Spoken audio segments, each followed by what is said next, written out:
All right, my first guest today is Kaustubh Belapurkar, who's the Director Fund Research at Morningstar India. Kaustubh, good evening and thanks so much for taking the time. Always a pleasure speaking with you. Quite a momentous day, I would think, not just for HDFC AMC, but also for the industry as a whole. A titan in the form of Prashant Jain saying that he's splitting ways from, one would argue, the AMC that helped him make the name that he has made for himself. Firstly, what are your reactions? Do you think that this came out of the blue, considering that he has several years, one would assume, left, or one would have thought that he would have had several more years at the helm? Sure. And, hi, Alex, and thanks for having me. And you really hit the nail on the head that, it is, a big breaking news in the way that, an absolute titan of the industry. I mean, almost a name that is synonymous with, the way the industry has grown leaps and bounds over the last many decades. And, Prashant's really been one of those foremost names that have, obviously one of the very well-known, well-regarded managers within the industry. So if I just to draw a quick analogy, it's almost like dialing back time to 2013 when Sachin decided to hang up, retire from international cricket. It's kind of that moment for a lot of us, when we think about it. But, I think Prashant, through his career has really built a lot of value for investors through the strategies he's managed, but he's also built a very robust investment process within HDFC, right? I mean, working with a lot of the other team members, and we've been interacting with a lot of them very closely for the past many years. And I think the good part that he leaves it in extremely capable and good hands. So which is I think the positive point that while Prashant moves on, a lot of the work and the groundwork that's been happening can only take them a lot more forward. And I think the team is pretty capable in terms of taking that really Prashant's good work forward.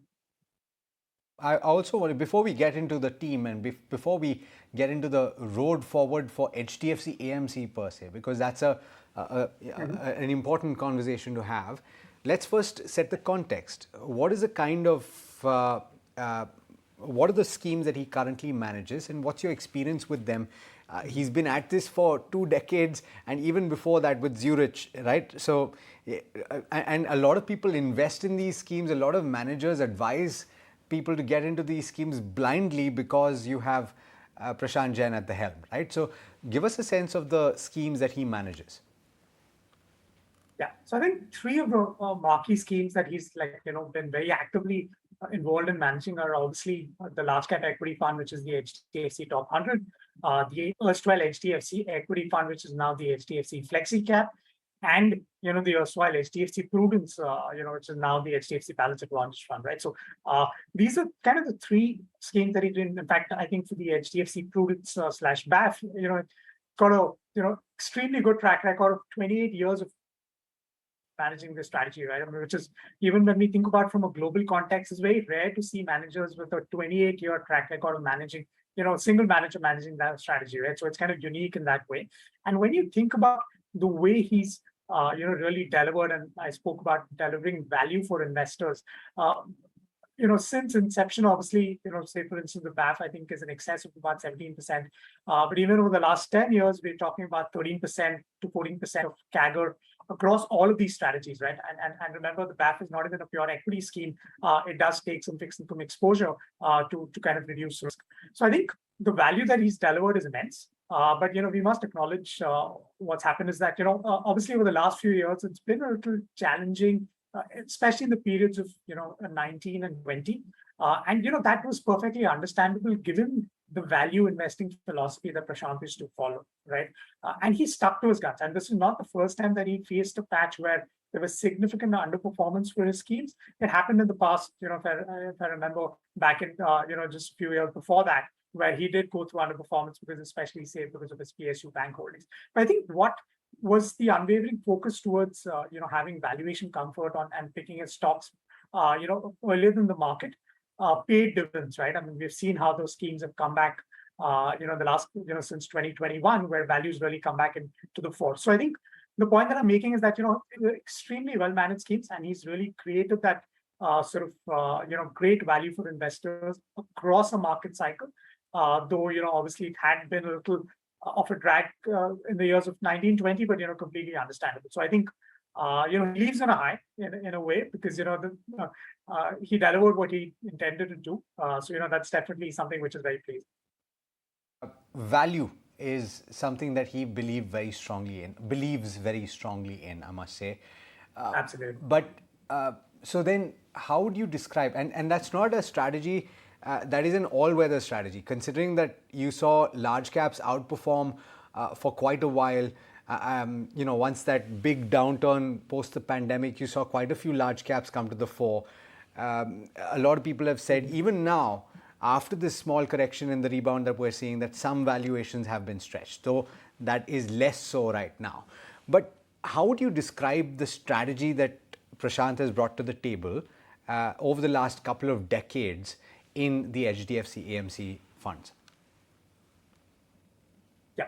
So I think he's, when you think about Prashant's philosophy, right, he's been a little bit of a sort of contrarian streak, so to speak. So he looks for companies that, he thinks are reasonably well managed, have good fundamentals, but are going through an, element of sort of, tough times. And he looks to identify them early, right? So sometimes, and what's happened for him is that he's because of the early identification, sometimes, he has to bear the pain for a little bit period of time, before it can really bear fruit, right? The other end of the spectrum is, the companies or segments that he can potentially avoid, where he thinks the company is great, growth is great, but the valuation is just too expensive, right? And we've seen enough and more examples where he's actually trimmed or gotten out of these positions in the past, be it the infrastructure-led companies in 2007, more in the more recent times, the way he paired his positions in NBFC or some of the auto companies back in 2000, prior to sort of 2018 downturn, where he thought valuations had become very excessive.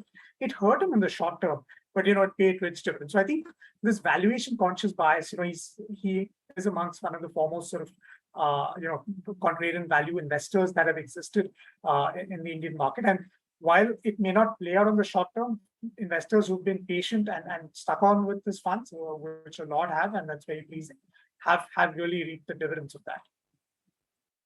Much as you would like to say that the organization emulates certain things, especially if you're talking about Prashant Jain and HDFC AMC, they've been synonymous.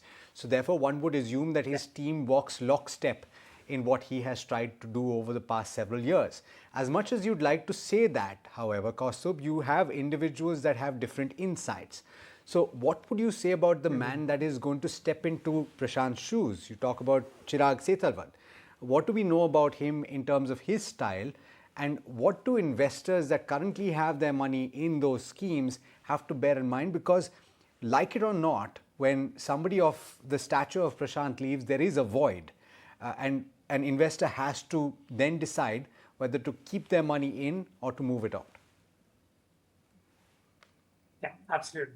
So Alex, again, Chirag, I think an excellent bottom-up stock picker. And, a large part of the strategies that he has traditionally applied have been with a mid and small cap focus. But, I think his bottom-up stock picking skills, again, very well ingrained with the ethos of, of the HDFC investing philosophy that I just described. Obviously, perhaps, valuations, in that segment can tend to be a little more excessive. So a little more flex as compared to what, Prashant would be on valuations or overvaluations. But I think, again, given that, Chirag has really been, working so closely with Prashant for the last 15 plus years. In fact, this is the second stint, and then second stint is 15 years long. I think he's been pretty well ingrained in the philosophy of the way, the investing processes of really looking for what we would call, companies with reasonable quality, but at reasonable valuations also, right? And good quality management and things like that with the metrics they would look at. The other important bit is also the analyst team that supports them, right? Again, they've been beefing up the team over the years. So they've got some very experienced analysts. They've also hired a lot of senior analysts within the team over the last few years with the element of, really beefing up the analyst team. So while, that's obviously Chirag's been an old hand, the analysts have been there. The other thing they've done, they've also added very, very experienced managers from outside those last couple of years. So obviously they've had some exits on the fund manager side, people who wanted to make career progressions to other asset managers, but they've got equally good, if not better, managers in their fold, right? So I think Gopal Agarwal is a classic case. Obviously, again, another pretty well-known name in the industry. Worked, with Mirai, Tata, DSP. Roshi Jain, again, an excellent fund manager that we've interacted for the last many years. Rahul Bejar is another name that's joined recently from Sundaram. So I think overall, while some of these managers are new, but I think they bring in their own elements, like you rightly said. But what's going to be important from our perspective, I think they have all the right ingredients. The process is pretty institutionalized. The research process pretty well ingrained. What will be interesting to see from an investor's perspective, and this is just in terms of what we would like to see is, who the manager is going to be, the one that is managing those particular three strategies that I outlined, and are there going to be any tweaks or changes in the way that the strategy was run from what I just described, in the previous few minutes. So I think that's something I would maybe just keep a watch out for. Not a point of concern. Like I said, great people at the helm. And I gave the example of Sachin moving, retiring, but then you had your Kohlis and your Sharmas who were there to take over the mantle. So I think it's a very similar situation that I think an excellent team that were already there in place. It's only being beefed up, and I would urge investors to not really be perturbed or worried. It is a big gap to fill. There's no denying it. But Prashant he's been synonymous with not just the HDFC but the industry. But I think there are elements that gives us a lot of comfort that everything seems to be there in place. And I think the other comforting factor is Navneet. And in fact, incidentally, when we think about it, right? If we think about the last big name or shift that happened, was with Navneet, who was the CIO at SBI, moving to HDFC as a CEO, right? And when you think about what Navneet did with really changing the culture, the investing culture at SBI, really reshaped the entire thing. And what he left was a legacy, which is in good hands. And I think we see that as a similar transition. Obviously, like I said, the additional comfort that Navneet brings with him a lot of investment expertise. So we can always tap into that if required.